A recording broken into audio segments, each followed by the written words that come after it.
When the Johnny Depp trial happened, friends and family came to me and said, "Dude, that's what happened to you."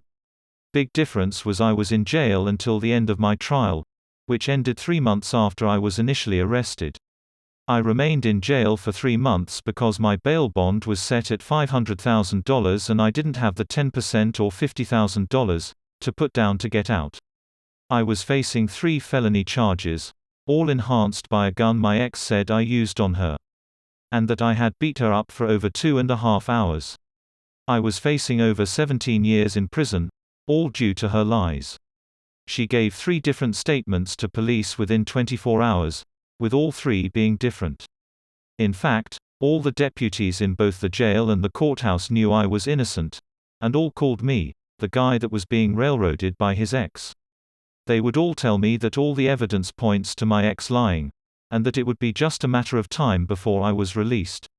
Not only could the jury tell that my ex was lying from the start of the trial, my ex ended up admitting on the very last day of questioning that she in fact did lie under penalty of perjury, and also lied under oath on the stand in the trial. When asked why she lied, she simply responded, "I don't know." Lying under penalty of perjury and under oath are both felonies. Yet, she wasn't charged with anything.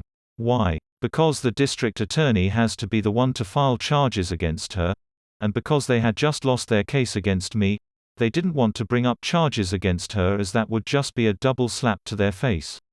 Until this day, both her family as well as our mutual friends still think I am guilty of what she claimed I did.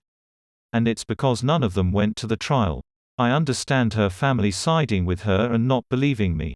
But our mutual friends knew me as a nice guy, way nicer than my ex. Yet, they still take her side, and call me a liar when I tell them she is the one lying. They say, she has no reason to lie. Actually, she has plenty of reasons to lie. I was with her for 12 years. We got together when I was 24, she was 26. She had some red flags. But, mostly, just stuff younger individuals sometimes have. Almost our entire relationship was good. We did have our ups and downs like anyone. But things changed when she started hanging out with this girl. Real bad news. An ex-druggie with 2 kids that only went with guys with money. Usually, 15 to 20 years older than her. We never had any big issues until my ex met this toxic friend. All of a sudden she was acting differently after we had been together for 12 years. Mind you, my ex is no longer friends with her.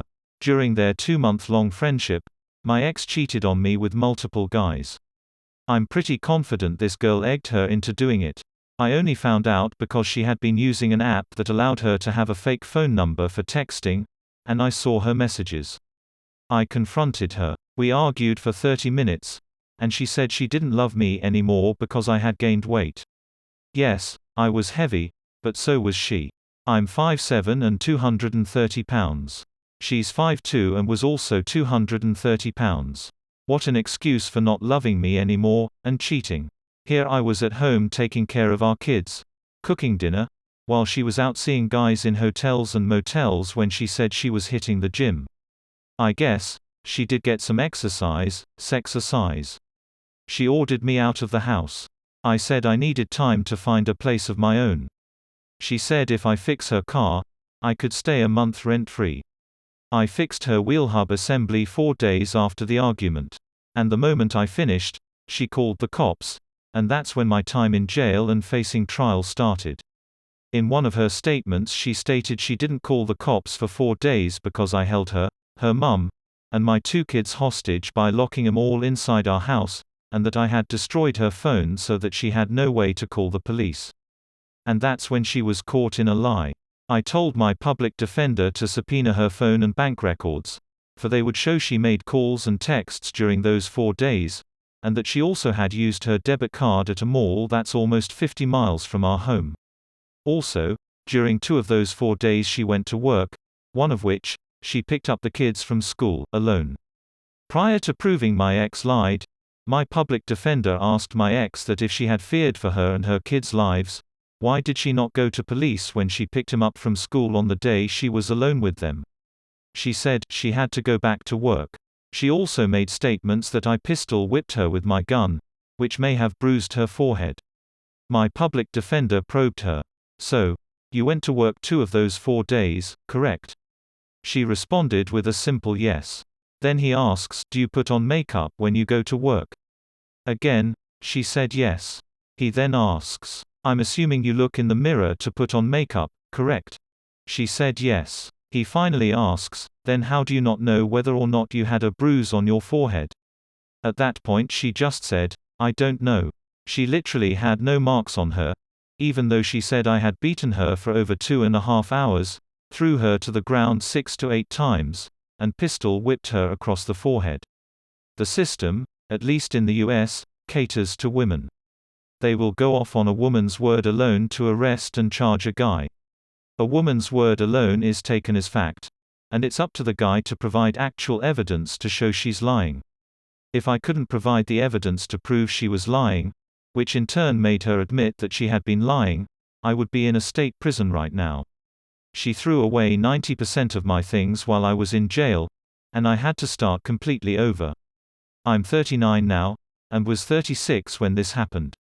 I'm still trying to get on my feet because COVID lockdowns and my imprisonment while waiting for trial caused me to lose out on a really $80,000 a year job that was being offered to me at the time.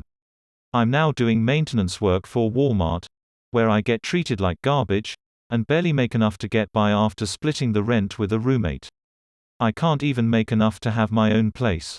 I had 2 daughters with my ex, and I feel bad that I don't have my own place to bring them over to.